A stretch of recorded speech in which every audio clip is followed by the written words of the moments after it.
A paz, igreja. Amém? A gente já chega aqui com o olho molhado, como diz minha mãe. A gente já começa chorando, né?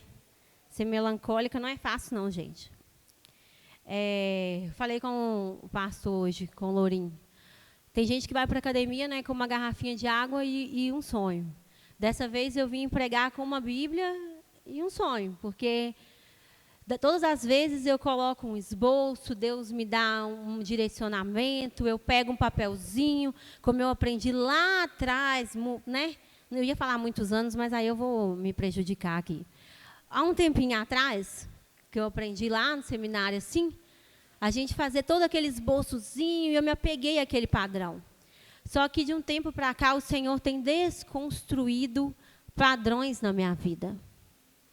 E aí eu estou vivendo aquela loucura do Evangelho, que cada dia o Senhor te dá um direcionamento que você não entende no momento, e aí você tem duas opções, obedecer ou não.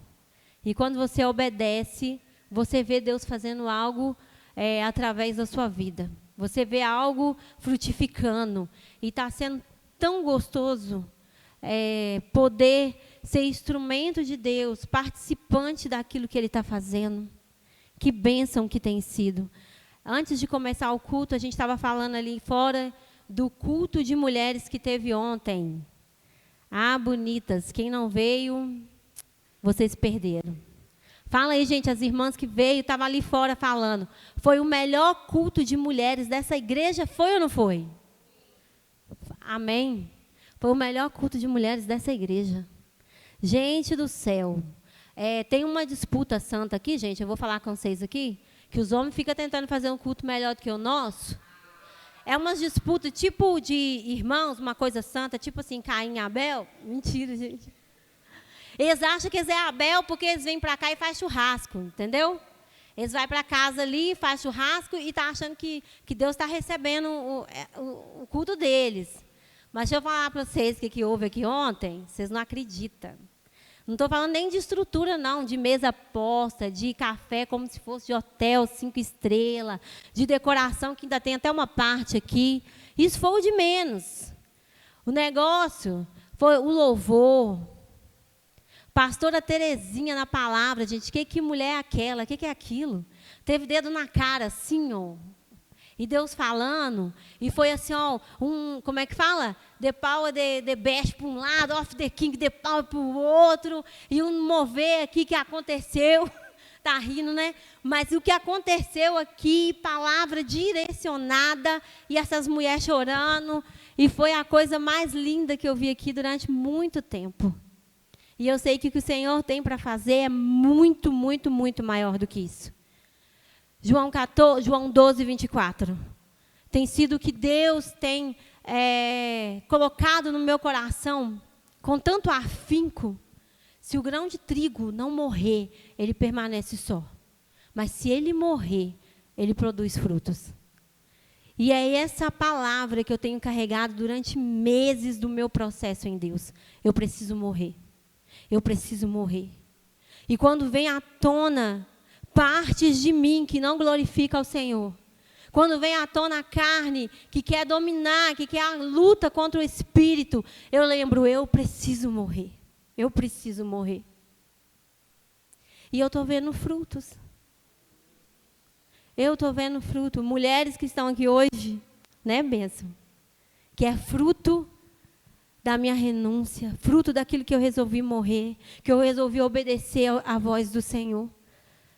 E esse é o convite do Senhor para você nessa noite. Aceita morrer, aceita o processo. Lembra que não é só por você, é pelo reino. O reino que tem a ganhar com isso.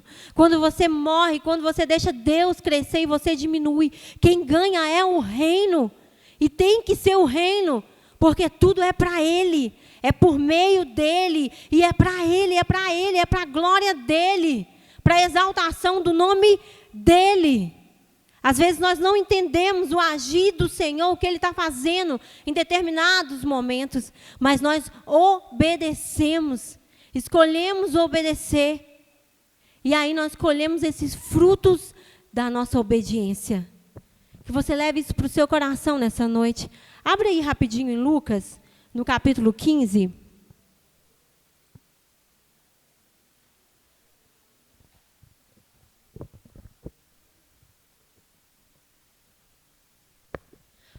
Lucas, no capítulo 15, o primeiro versículo diz assim, Jesus recebe pecadores.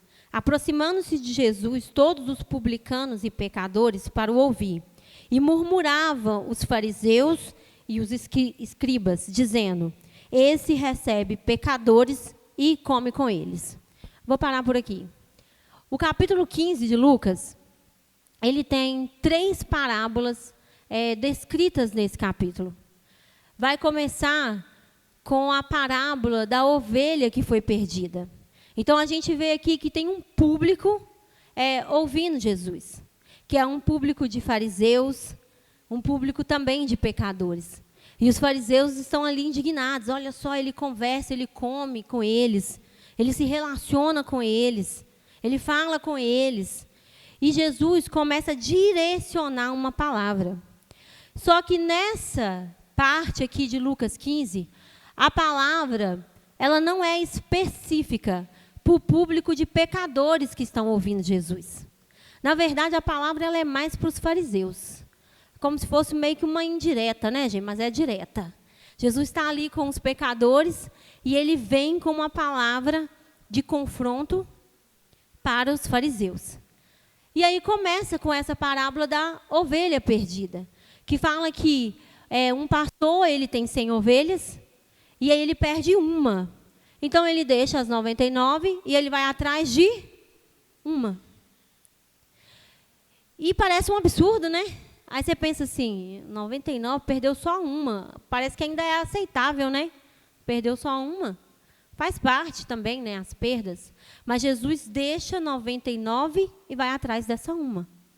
Nós começamos a entender o Evangelho, ou às vezes nem entender, porque é loucura. E é isso que eu sempre falo, a cruz é loucura, o Evangelho ele é escandaloso. Quando a gente se depara com uma mensagem dessa, a gente só entende a atitude desse pastor, que resolve abrir mão de 99 para ir buscar uma, quando você é essa uma. Quando você é essa uma ovelha que se perdeu. Aí você entende a atitude desse pastor. O Senhor, ele vai atrás de uma. O Senhor é aquele que se importa individualmente com cada um de vocês. Às vezes você está aí num processo e você pensa, o Senhor não está me vendo. O Senhor não se importa. O Senhor não está falando comigo. O Senhor não está fazendo nada. Você não está vendo nada. Você não está vendo o que está sendo feito. Salmo, se eu não me engano, acho que é 100, versículo 5, fala sobre a bondade de Deus, que Deus permanece bom, Ele é bom. E é como a lua, que a gente não enxerga a lua por completo, em todas as fases. Tem fase que ela é minguante, tem fase que ela é cheia, e por aí vai.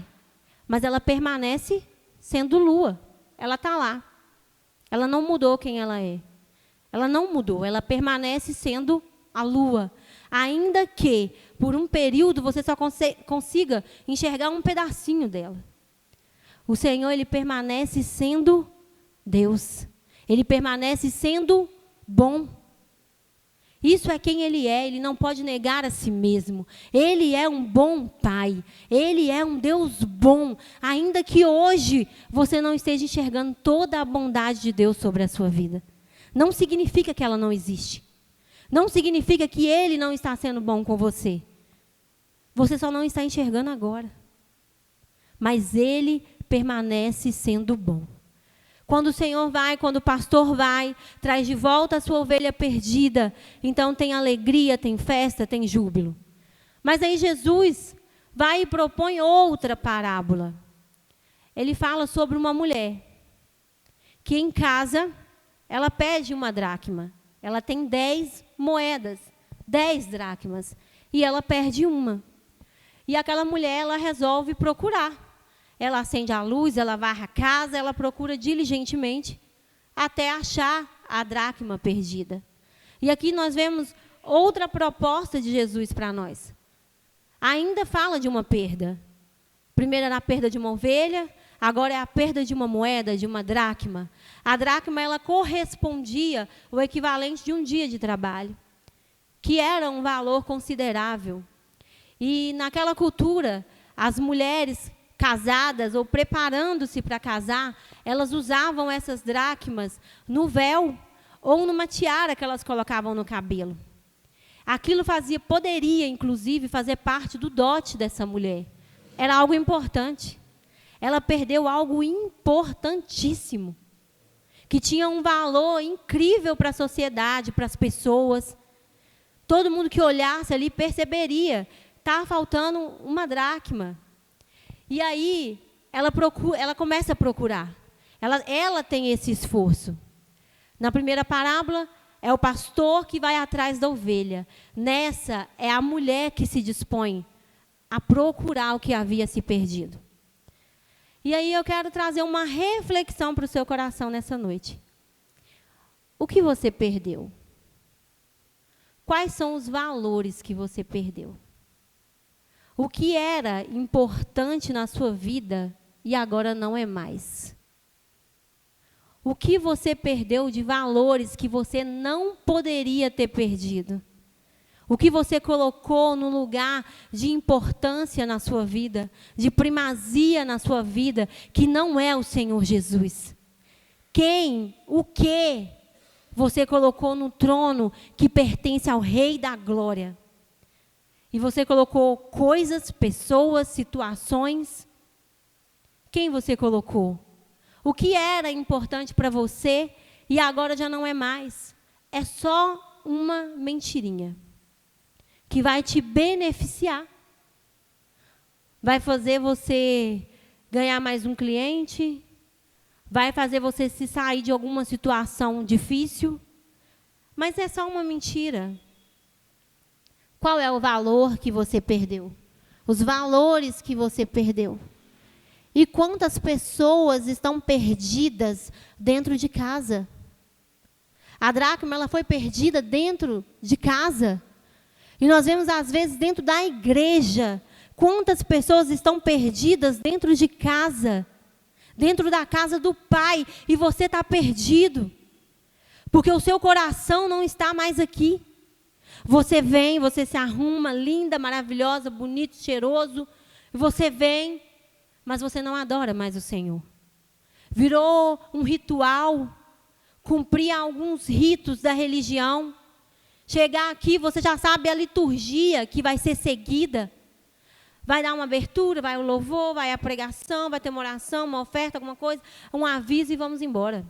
Vai acabar tantas horas e se passar 15 minutos do horário, eu vou ficar olhando para o relógio toda hora, aflito, porque esse culto está demorando demais. Porque você está perdido na casa do Pai. Você já não vem mais com amor no seu coração para adorar e para buscar o Senhor. Você não vem com o coração aberto, com disposição de adorar. Tem algo que o Eliel fala aqui que eu amo demais. Ele fala assim, que a gente perdeu a expectativa em relação àquilo que o Senhor vai fazer. Vem com expectativa para a casa do Senhor. Há quanto tempo você não vem com expectativa do que Deus vai fazer hoje? O que vai ter de diferente naquele culto hoje? O que é que o Senhor vai fazer? Igual ontem, a gente estava cheio de expectativas. Eu coloquei lá no grupo das mulheres, eu falei, Senhor, agora o Senhor me honra, porque eu estou doida. Coloquei lá assim, gente, vai ser o melhor culto de mulheres que vocês já foram na vida. Foi ou não foi? Na hora que a gente estava organizando esse culto. Eu falei, vai ser o melhor culto de mulheres que vocês já foram. Depois eu falei, ai meu Deus, agora o Senhor faz aí. Porque eu já falei. É isso. Que expectativa você tem a respeito do que Deus está fazendo? Ou vai fazer nessa igreja, na sua vida, na sua casa, no seu trabalho, na sua família, no seu casamento, na vida dos seus filhos? Qual é a expectativa que você está nutrindo no seu coração? Ah, Deus é poderoso, Deus faz. Mas você acredita nisso de verdade? Que o Senhor é poderoso, que o Senhor faz? Porque às vezes nós estamos aqui na casa do Senhor com uma postura de derrota, de cansaço, assim, um pessimismo, sabe? Tudo que fala não vai dar certo, e não acredita mais em nada do que o Senhor pode fazer. Ou a gente fala isso aqui como, assim, o Senhor pode, Deus pode. Mas cadê a tua fé, meu irmão? Cadê a sua fé? Cadê a sua expectativa naquilo que o Senhor pode realizar na sua vida? Não se perca dentro da casa do Pai. Não se perca dentro dessas 4 paredes. Não se desvie aqui dentro. Porque tem cristão se desviando dentro da própria igreja. E já nem sabe mais que é desviado. Não ora, não lê Bíblia, não sabe o que é um devocional, não tem comunhão com Deus. Então eu não vou nem falar de comunhão com os irmãos. Não vou nem chegar nessa parte. Porque você não tem comunhão com Deus. Como é que você vai ter comunhão com os irmãos? Como é? A gente fala assim que amar é fácil, difícil é amar, o difícil é o próximo, né? Amar o próximo, amar é até fácil, difícil é o próximo. Como se a gente não fosse difícil. Ei, deixa eu falar para você. Você é difícil também. Nós somos difíceis. E aí, sabe o que precisa? Acender a luz. Igual aquela mulher. Tem hora que você vai ter que entrar para essa casinha. Alguns estudos sugerem que aquela casa era uma casinha rústica, sem janelas, e que precisava acender a luz para procurar. E ela começa a varrer, ela começa a fazer uma faxina. Está na hora de fazer uma faxina aí, ó.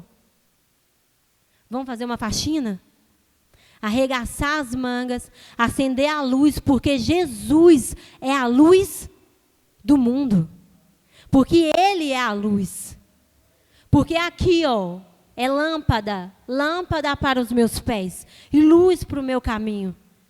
Então você vai conseguir enxergar o que precisa ser visto na sua vida através da palavra, porque ela é lâmpada, porque é ela que ilumina aonde você está pisando. Ela precisa ser a luz para guiar onde você está colocando os seus pés. Jesus tem que ser a luz que brilha lá na sua vida, lá na sua casa, em todas as áreas da sua vida. Então, quando você acender essa luz e começar o processo de faxina, de varrer a casa, o Espírito Santo, Ele vai te mostrar o que você precisa mudar. Onde estão esses valores que foram perdidos? Onde é que está faltando a presença, a luz, a limpeza do Espírito Santo de Deus? Ele vai te mostrar.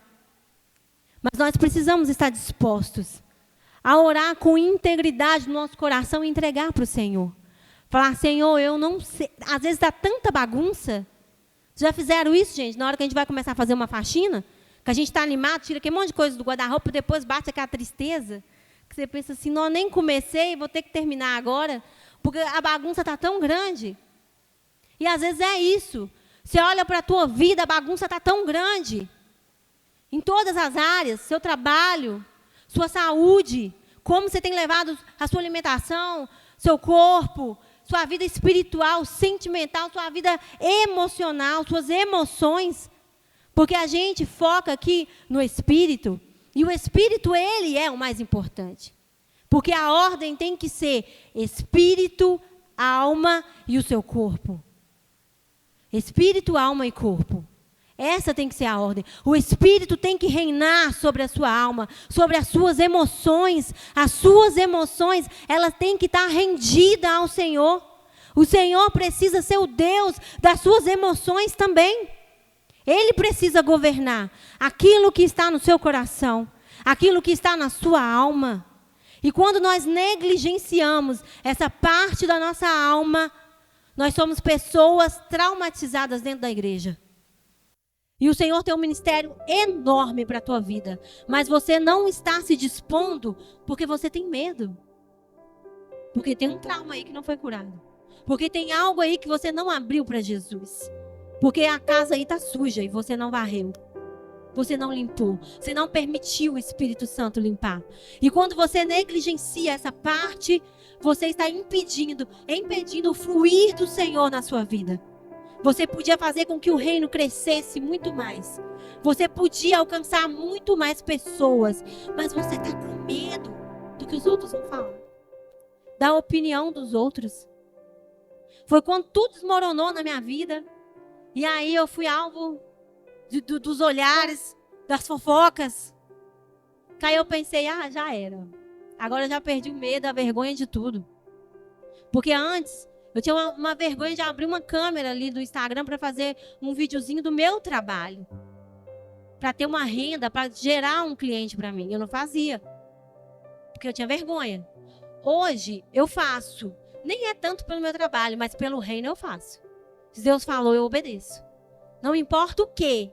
E eu fiz umas orações muito loucas. E Deus respondeu. Esse que é o negócio.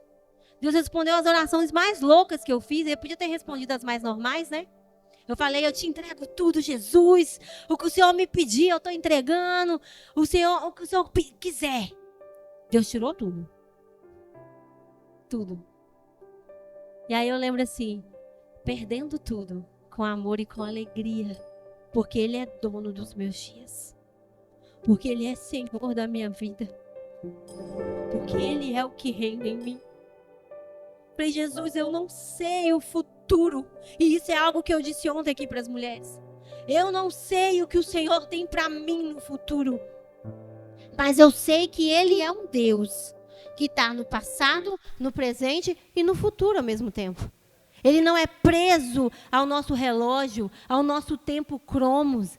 Ele tem o tempo dele, o tempo kairos, o tempo perfeito de Deus. Ele já está lá. Ele já está no futuro. E se Ele está lá no futuro, para mim já é o suficiente. Eu sei que o que Ele preparou para mim é mais do que eu posso pedir ou imaginar. Porque a vontade dele é o quê? Boa, perfeita e agradável. Então, ainda que a lua que eu estou vendo aqui agora está minguante, e eu não estou conseguindo enxergar tão bem a bondade de Deus, existe bondade de Deus na minha história. Existe bondade de Deus em cada coisa que eu passei. Existe a fidelidade de Deus na minha casa. Existe bondade de Deus em mim. E a promessa dele na minha vida, ela vai se cumprir. E é isso que eu quero que você creia nessa noite. Que ainda que você não enxergue, que você não tenha certeza de nada, Deus está fazendo. Deus está ouvindo cada oração sua. Cada oração que está sendo feita. E Ele está respondendo de acordo com a vontade dEle. Com o propósito dEle. A oração que se alinha com o propósito do Senhor, ela é respondida. A palavra fala, vocês pedem e não recebem, porque vocês pedem mal, para usar nos seus próprios prazeres, nos seus próprios deleites, para a sua própria vontade.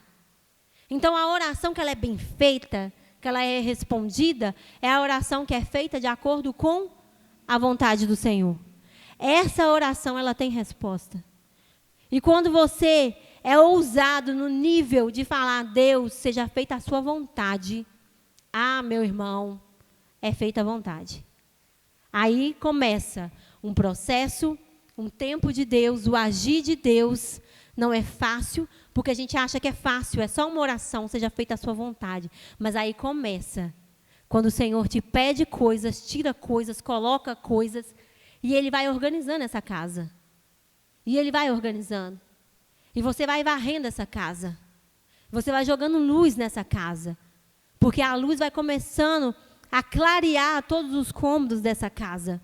E aí você começa a enxergar a situação que estava e o que Deus está fazendo. E aí tem coisas aí nesse coração que talvez você nunca imaginou que estava aí. Você nunca pensou que tinha algumas coisas aí dentro, mas o Espírito Santo vai te mostrar. A maior loucura do Evangelho é essa. Porque no Velho Testamento tinha uma regra, tinha uma lei, tinha um padrão para ser seguido. Não faça, não faça, não faça. Aí vem o Novo Testamento. E aí parece que a graça... Gente, Aí o negócio, que parece que ficou mais fácil, não é bem assim. Sabe por quê? Porque antes era só seguir uma regra e a gente já não conseguia. Aí vem Jesus e bota teu coração na mesa, assim, ó. Tá escrito lá assim, ó, não matarás. E você consegue se controlar. Acho que a maioria aqui, né, gente, ninguém matou ninguém não, né? Então, você não matou ninguém. Mas aí quando fala assim, se você odeia seu irmão, já matou. Olha aí. E aí? E esse coração? Aí o Velho Testamento fala, não adulterarás. Aí vem o Novo Testamento e fala o quê? Você olhou, você cobiçou, já adulterou. É o seu coração. O Senhor conhece o nosso coração. Então não é só não fazer. Só se abster de fazer algo. É como está o seu coração por dentro. O que você está alimentando no seu coração. Por isso que o seu coração, as suas emoções, tem que estar rendida, tem que estar submetida ao seu espírito. Porque o espírito tem que ser mais forte. Mais forte do que as suas emoções e mais forte do que a sua carne, do que o seu corpo. O espírito tem que reinar sobre tudo isso. E aí a gente finaliza aqui a segunda parábola, que é da dracma perdida. Mas Jesus ele não termina por aí. E é aí que eu gosto do negócio, porque eu gosto dessa parábola aqui, ó, do filho pródigo. E aí a gente poderia dizer que talvez fosse a parábola dos filhos perdidos, ou talvez a parábola do Deus pródigo. Não precisa olhar para mim assustada assim, não, que eu estou xingando Deus, não, gente. Sabe o que significa pródigo? Aquele que esbanja com abundância, que é empoderado, que não podera, não faz conta, não limita. E esse é um Deus que nós servimos, um Deus pródigo, porque Ele é assim. Ele é empoderado na graça que Ele derrama sobre nós. No amor dEle sobre nós, Ele não tem medidas. Ele não coloca ali medidas no amor dEle sobre nós. Ele gasta com abundância. Ele derrama com abundância. Aí aqui conta a história de um filho, que aí acho que todos vocês sabem, que um filho que chega diante do pai e fala assim, olha, eu quero a minha parte da herança e eu quero ir embora. O pai entrega a parte da herança, ele vai lá, gasta tudo, e assim a gente conhece a história, né? Só que quando a gente vai analisar essa história, que ela fica mais interessante. Porque nós vivemos hoje numa cultura que não há respeito, né? Hoje o filho faz praticamente o que quiser com os pais.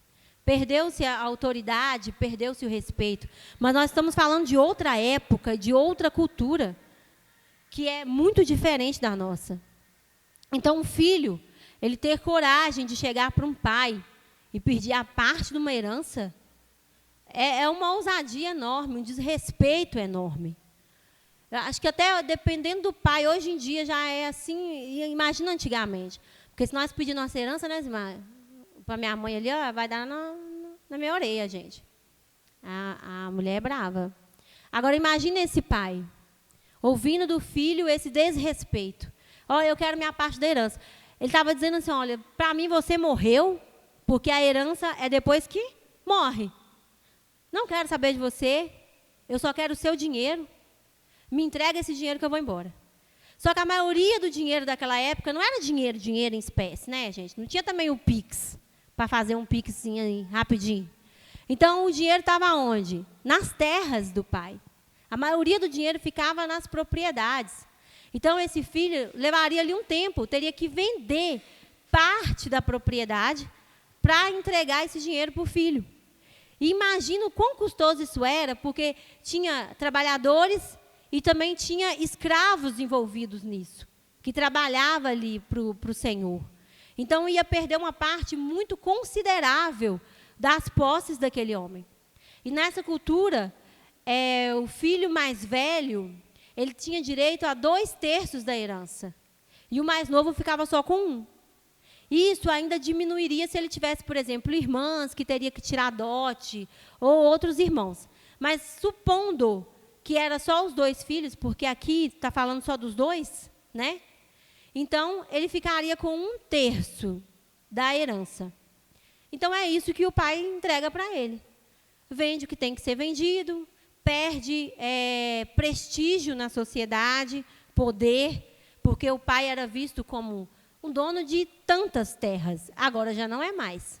Perdeu um valor considerável das posses dele, né, dos recursos que ele tinha. E ele entrega esse dinheiro para o filho. Aí imagine só a sociedade, os vizinhos, porque sempre tem, né, os fofoqueiros, quem gosta de falar, quem gosta... Todo mundo falando, olha que absurdo, o desrespeito do fulano com o pai dele. Pediu a herança. E todo mundo conversando, aquele burburinho, olha só, não, que desrespeito, se eu fosse o pai não teria dado. E o pai não precisava ter dado. Só que ele deu. O filho pediu e ele entregou. Ele poderia ter uma postura diferente. E às vezes o Senhor é assim também com a gente, né? A gente quer umas coisas que não compensa, gente. Como diz os meninos ali, né, Vitor? Você é louco, não compensa. Mas o Senhor deixa. O Senhor vai lá e fala, vai lá então. Vai rapidinho. Vai ver lá uma coisinha, depois nós conversa. Para ver o final da história. E Deus permite. E ele foi. Aí ele foi e estava tudo de boa no início. Estava tudo bom demais. Porque ele tinha muito dinheiro. Então, com muito dinheiro, ele tinha muito amigo, tinha mulheres. E aí ele começou a ter muitas mulheres, né, a cair nesse tipo de pecado, da promiscuidade sexual. E então, o dinheiro acaba. Porque o dinheiro, né, gente, não aceita desaforo. Acabou. E aí? E agora? Aí agora, aquele filho pródigo, aquele filho perdido, ele precisa arrumar um trabalho. E sendo um judeu, ele vai trabalhar para quem? Para um gentil. Ali o ego já começa a ser quebrado. E aí, para piorar a situação, ele vai alimentar porcos, que era um animal impuro para os judeus, que a gente sabe como que os judeus têm essa relação com os porcos. Podia nem encostar ali naquele porco. E ele vai trabalhar ali, alimentando, e ele sente desejo de comer a comida dos porcos. E é isso que o pecado faz. No início é bom, no início é gostoso, no início está rodeado de pessoas, até você cair no meio dos porcos. Não ter mais nada, não ter mais ninguém, desejar comer da lavagem. E aí é um abismo chamando o outro, porque é isso que a Bíblia diz em relação ao pecado. E a pessoa só vê que está presa no pecado quando ela começa a querer sair, ela não consegue. Porque antes você achava que era você escolhe, você faz o que quiser da sua vida, está tudo certo. Mas aí quando cai nessa situação que você não tem forças, não tem para onde ir, não tem como sair, que você vê quanto o pecado te escravizou. O quanto você está perdido no meio de tudo daquilo. E aí, ele se lembra do pai. Aí ele fala, nossa, vou voltar. Na primeira parábola, o pastor vai atrás da ovelha. Na segunda, a mulher procura a dracma perdida. Nessa, esse filho perdido, esse filho pródigo, ele tem que se levantar do meio dos porcos e ir atrás do pai. Se reconciliar, pedir perdão ao pai. E ele faz um discurso bonito na cabeça dele, porque ele estava de fato arrependido.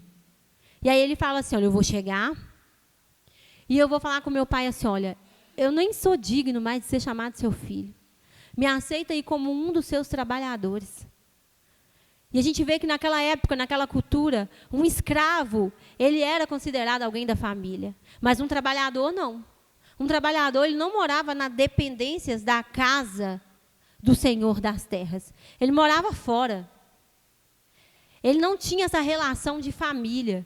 Ele poderia ser mandado embora a qualquer momento. Então, era a posição mais inferior.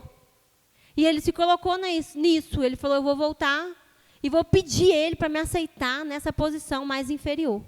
De como se eu fosse apenas um empregado dele. E assim ele faz.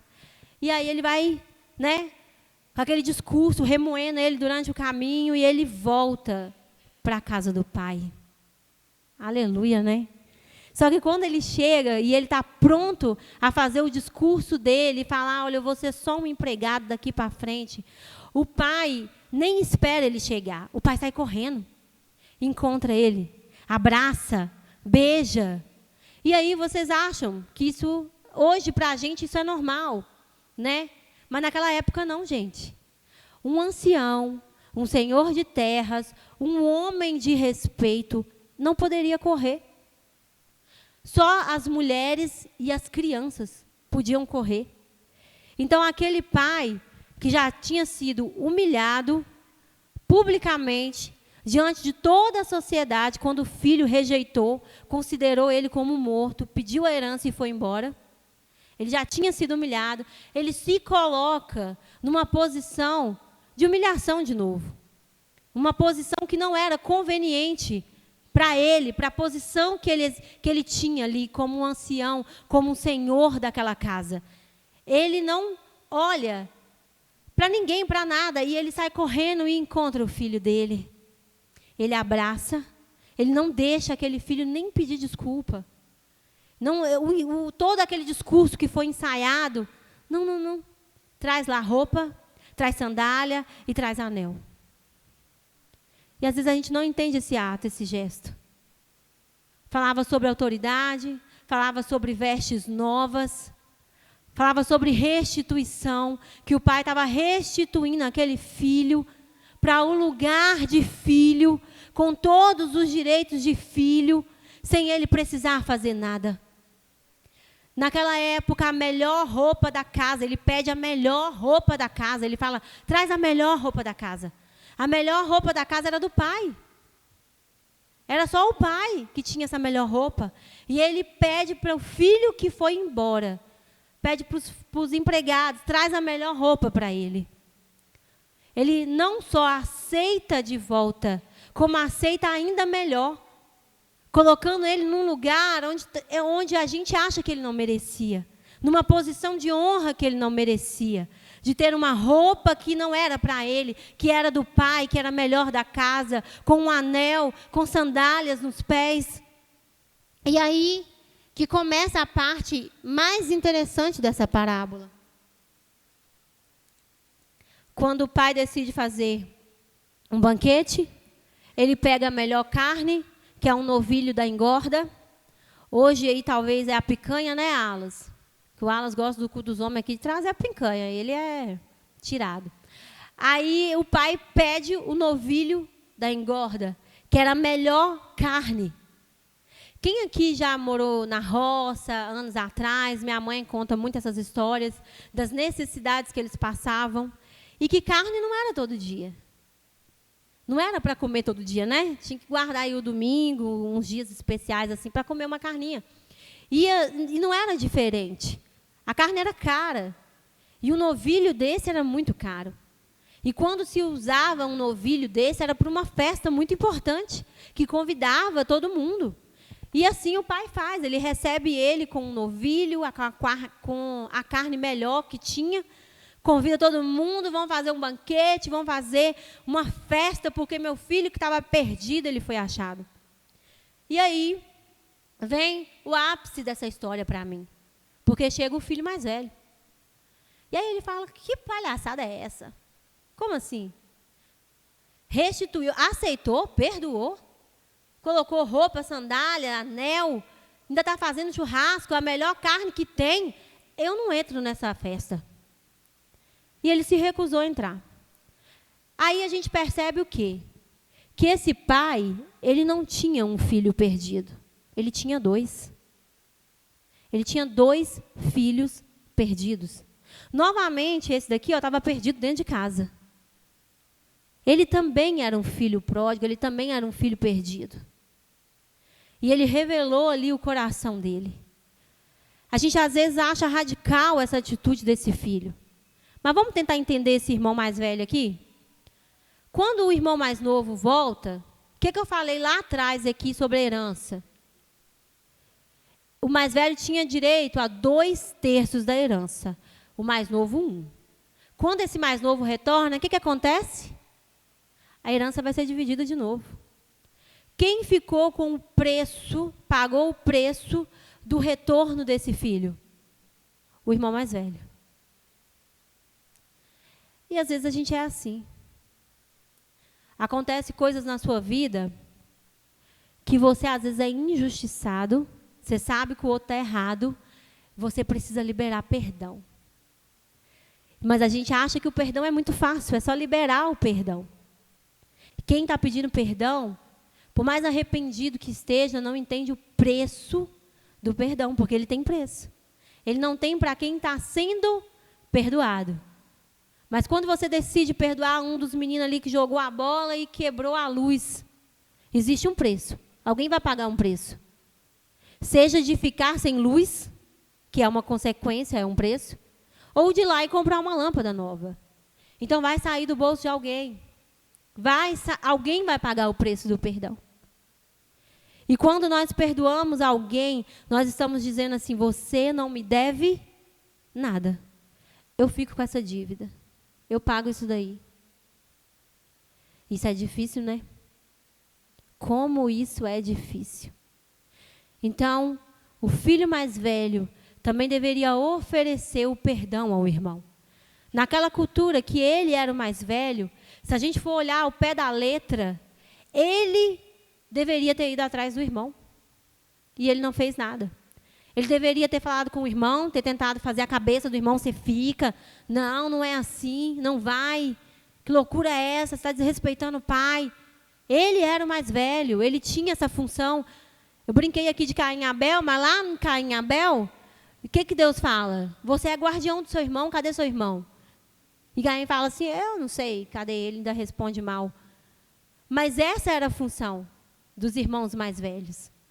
Então, ele não cumpriu a função dele com o irmão mais novo.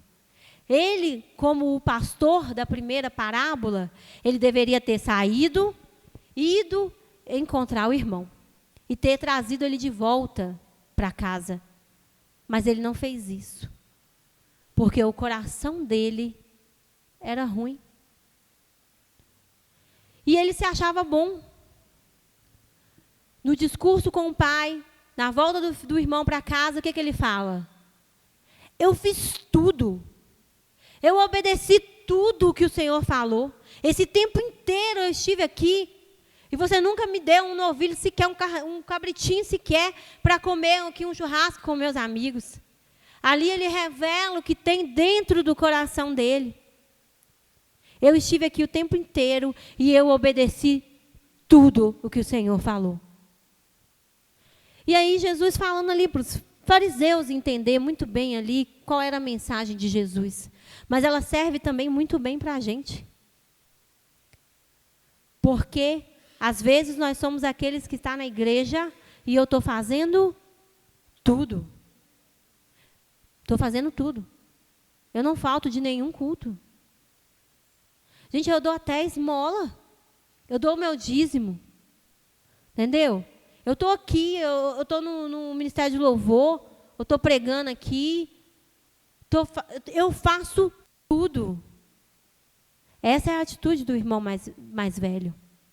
Aí vem uma situação na sua vida de adversidade e de problema. Não é isso que você fala com o Senhor? Mas como assim Deus me deixou passar por isso? Como assim? Mas eu orei. Mas eu pedi, mas eu estava aqui na igreja. Mas eu fiz tudo. E o Senhor não me guardou. O Senhor me deixou passar por essa situação. E aí você questiona o Senhor, porque você acha que a sua obediência é uma moeda de troca, uma barganha entre você e Deus. Você não entendeu nada. Você não entendeu ainda o que é evangelho. Nós não obedecemos ou somos bonzinhos para ter o amor do Pai, a aceitação do Pai. Pelo contrário, nós somos aceitos e amados. E é por isso que nós obedecemos. E nós somos bons. Tentamos ser bons. Porque nós já fomos aceitos pelo Pai. Nós não estamos fazendo isso para ser aceito. Mas aquele irmão mais velho era diferente. Ele fazia para ser aceito. Na verdade, o coração dele e do irmão mais novo eram idênticos. Consegue enxergar aqui? Nenhum dos dois amava o pai. Nenhum dos dois queria o pai de verdade. Todos os dois queriam as riquezas do pai. O dinheiro do pai, a bênção do pai, o favor do pai, mas não amava o pai. Só que um revelou a rebeldia do seu coração na sua atitude de coragem, de ir para o mundo e fazer tudo que queria. O outro não revelou a rebeldia do seu coração, mas ele escondeu e usou isso como moeda de troca. O Senhor tem que me abençoar, porque eu estou aqui, estou fazendo tudo. E aí, nós somos essas pessoas muitas vezes. E quando o irmão que está lá no mundo, que aprontou, volta para a casa do Senhor, você recebe com alegria? Você entra para essas bodas? Você entra para essa festa? Ou você fica do lado de fora, fazendo birra? O filho mais velho, ele foi tão desrespeitoso com o pai quanto o filho mais novo. Porque naquela cultura também era inadmissível. O pai convida, o pai chama e o filho não entra. O pai tem que se retirar da festa e ir lá fora. Gente, imagina um barraco no meio de uma festa. Se hoje já é esquisito, imagina você vai numa festa e está rolando um barraco, uma confusão de família, todo mundo meio que espiando o que está acontecendo, as pessoas estão conversando lá fora. Era isso que estava acontecendo aqui, ó, nesse relato. Todo mundo na festa, servindo a comida, rindo, não sei o quê, daqui a pouco, barraco.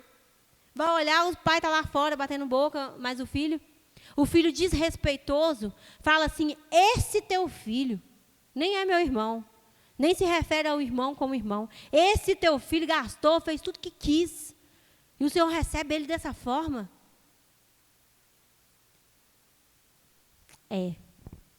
E aí nós estamos em uma posição ou em outra, quase a maioria do tempo. Ou você é o filho mais novo, ou você hoje se identificou com o irmão mais velho. E aí é uma autoanálise da sua vida, do seu coração, de tudo aquilo que você tem feito para o Senhor, ou que não tem feito. Os irmãos mais novos, eles podem estar aqui na igreja se achando imerecedores, querendo ser como um trabalhador, porque acham que não merecem o favor e a graça do Pai. E eu queria dizer para você nessa noite, se você se identificou com esse irmão mais novo, que veio do mundo, que está sujo de porco, que está achando que não merece, deixa eu falar para você, você encontrou um Deus pródigo, que te ama num nível que você nunca vai conseguir entender. A graça não dá para explicar. Não tem buraco mais fundo que você tenha entrado, que a graça do Senhor não te alcance. Não tem nenhum pecado que você tenha cometido, que a graça do Senhor não é capaz de te perdoar. Você é aceito e é amado aqui na casa do Pai, porque Ele te perdoou, porque Ele te colocou agora com vestes novas, porque Ele te colocou em posição de honra. Você não é recebido aqui como um mero trabalhador, você é recebido aqui como filho, com direito de filho, com herança do Senhor sobre a sua vida. Então, se você é esse irmão mais novo, se alegre, porque o perdão do Pai alcançou o seu coração. Mas deixa eu te dizer uma coisa. Talvez você se identificou com o irmão mais velho. E se você está nessa posição de ser o irmão mais velho, deixa eu te dizer, a graça do Senhor também te alcança. Às vezes, nós nos achamos bons demais. O que impediu o filho mais velho de entrar no banquete não foi a maldade do coração dele, foi a bondade do coração dele. Ele se achava tão bom que ele se recusou a fazer parte daquilo. Como pode? Não quero fazer parte disso. A graça do Senhor também quer te alcançar. O perdão do Senhor também quer alcançar a sua vida. Ele também quer mudar o seu coração, que por hora acha que é bom, mas que em várias vezes o Senhor te confronta e te mostra que não é bem assim. O Senhor quer trabalhar nesse seu coração também. E eu não vou negar para vocês que quantas vezes eu li essa parábola diante de todo o meu processo em Cristo e a minha dificuldade de liberar perdão. E eu falava assim, meu Deus, eu sou o irmão mais velho. Eu sou o irmão mais velho, eu estou revoltada. Como que pode? É só liberar o perdão agora, está tudo certo. E eu tive que orar tanto, para reconhecer a maldade do meu coração, para ver que eu não era tão boa quanto eu imaginava que eu era. E falar assim, Jesus, eu também não presto não. Não sei perdoar, me ensina. Quantas vezes eu tive que orar em lágrimas, sozinha, lá no chão do meu quarto, ajoelhada e falando assim, tem misericórdia de mim, porque eu mesma estou me impedindo de entrar para a festa, para as bodas que o Cordeiro está fazendo. E Jesus volta, tem a bodas do Cordeiro, porque para mim, quando falo dessas bodas, é a volta do Senhor.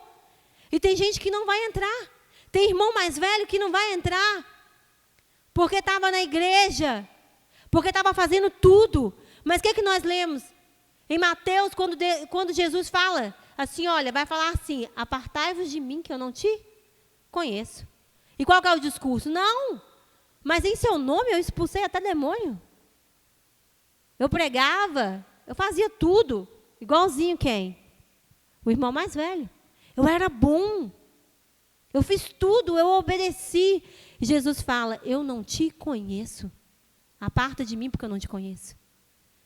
Então, o que vai impedir a entrada para essas bodas é o não reconhecimento do seu pecado.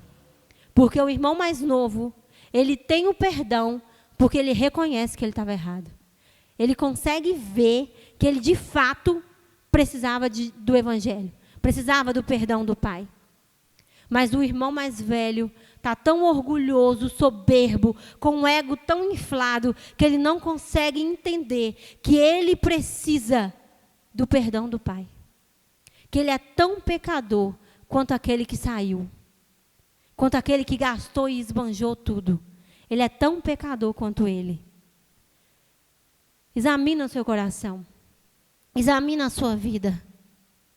Peça ao Senhor para entrar nesses espacinhos do seu coração e colocar para fora tudo aquilo que precisa ser lavado, ser purificado, ser mudado.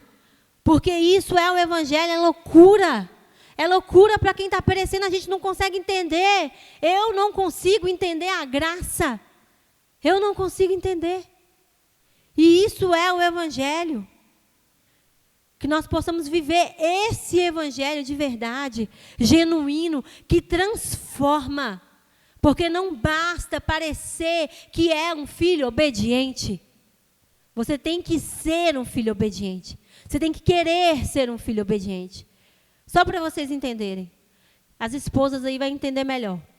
Você está querendo que seu marido vá com você lá no supermercado. E ele acha chato demais isso. E aí, às vezes, ele até vai emburrado. E você está feliz, gente?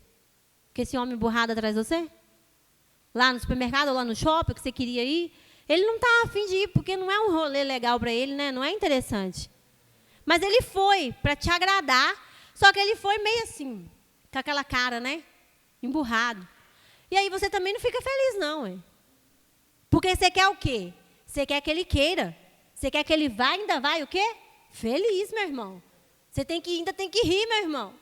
Eu tenho que fingir que você está gostando do negócio. Senão não adianta. A mulher continua emburrada também. Fala assim, você foi comigo, mas você não queria ir. Ela fica satisfeita? Não. Então, vamos pensar por essa ótica, que é mais ou menos assim com Deus? Ele não quer que você faça. Ele quer que você queira fazer. É isso que nós precisamos entender. Não basta fazer. Eu vou obedecer com o meu coração ruim, triste, com a minha cara emburrada. Não, eu vou obedecer porque eu amo o Pai. Porque eu quero ver o Pai feliz. Porque o meu prazer está no Pai. Está em agradar ao Senhor. E aí o Senhor se agrada. Quando o seu coração está naquilo. Quando a sua obediência não é uma obediência forçada, uma obediência camuflada, que você não queria, da boca para fora, você está triste por dentro, você está revoltado por dentro. Não adianta, porque o Senhor, Ele conhece o teu coração. Ele conhece o teu coração, então Ele quer que você queira estar com Ele. Que você queira adorar Ele de verdade. Que você queira fazer a vontade dEle. Não com um pesar no seu coração. E é nisso que está a minha oração. Senhor, me ensina a amar a sua vontade. Me ensina a desejar a sua vontade. Me ensina a fazer aquilo que o Senhor quer com alegria, com prazer. Não por uma obrigação. Não venha para cá como uma obrigação. Não toque como uma obrigação. Não pregue como uma obrigação. Fazendo de qualquer jeito. Não faça nada de qualquer jeito. Ou com o seu coração endurecido para o Senhor. Faça com amor. Faça com alegria. Se você está fazendo algo emburrado para o Senhor, vai agora e ora e fala assim: Deus, transforma o meu coração. Não é deixar de fazer, meu irmão, porque o Senhor, a obra, na verdade, ela é carente de trabalhadores. O Pai fala: ore para que envie mais trabalhadores para a seara. Então, nós precisamos do seu trabalho aqui, mas precisamos do seu trabalho com alegria. Ore para que o seu coração esteja voltado para as coisas do Senhor. Para que você ame aquilo que o Senhor ama. Para que você odeie aquilo que o Senhor odeia. Ore nessa noite para que Ele sonde o seu coração. Amém? Eu queria finalizar por aqui, te convidar a ficar de pé.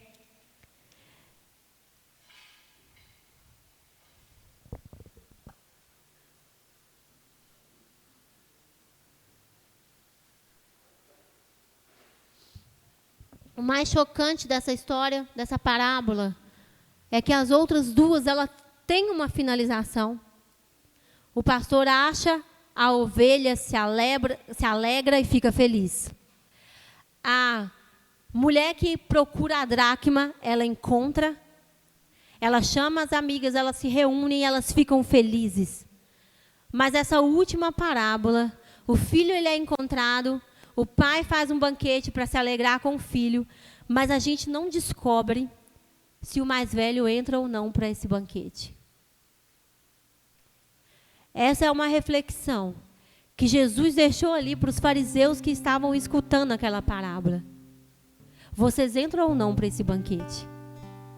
Não tem uma conclusão aqui. Nós não sabemos se esse mais velho se arrepende. Se ele reconhece que ele estava tão errado quanto o outro filho. Não tem isso escrito aqui. Fica essa interrogação.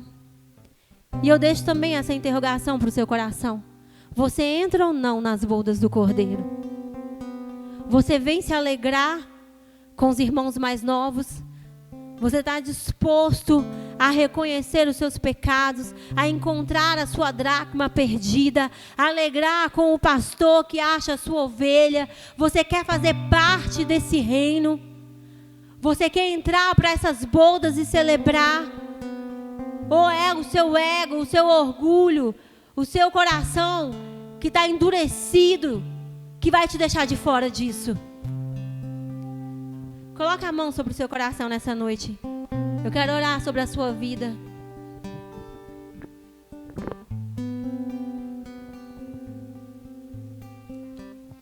Aleluia. Abra o seu coração para o Senhor. Começa a falar com Ele aí no seu lugar. Você sabe com quem você se identificou. Se você está precisando achar valores que foram perdidos, varrer essa casa que precisa ser limpa. Ou se você é o irmão mais novo que se acha indigno de estar aqui, que está aceitando essa mentira no seu coração.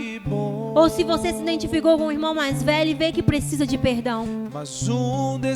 Faça um autoexame aí no seu coração. Se apresente diante do Senhor.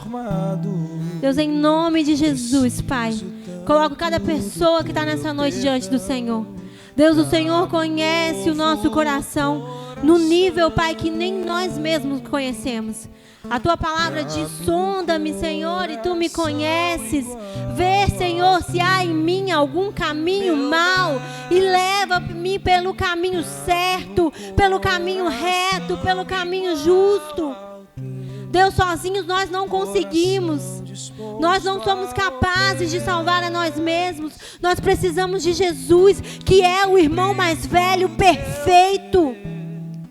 Aquele que nos resgata, aquele que paga o preço da herança por nós, aquele que nos perdoa, aquele que vai atrás de nós, aquele que nos aceita com alegria. Jesus, tu és o nosso irmão mais velho. Senhor, limpa o nosso coração, limpa a nossa casa. Nos ajuda, Senhor, a limpar cada lugar que precisa ser limpo, cada lugar que está faltando a luz da tua palavra. Que nessa noite nós possamos sair daqui, Deus, transformados, porque a tua palavra ela transforma, porque a tua palavra é como espada de 2 gumes. Ela consegue fazer essa diferenciação do que é o nosso sentimento, do que é a nossa alma e do que é do espírito. Que nessa noite tudo venha a ser diferenciado pelo Senhor. Que nós possamos ter discernimento a respeito das coisas espirituais. Abre os olhos espirituais da sua igreja. Abre os ouvidos espirituais dessa igreja. Deus, que o nosso coração seja como uma terra boa, que recebe a palavra e então frutifica, e então gera frutos. Em nome de Jesus, Pai, é o que nós clamamos ao Senhor.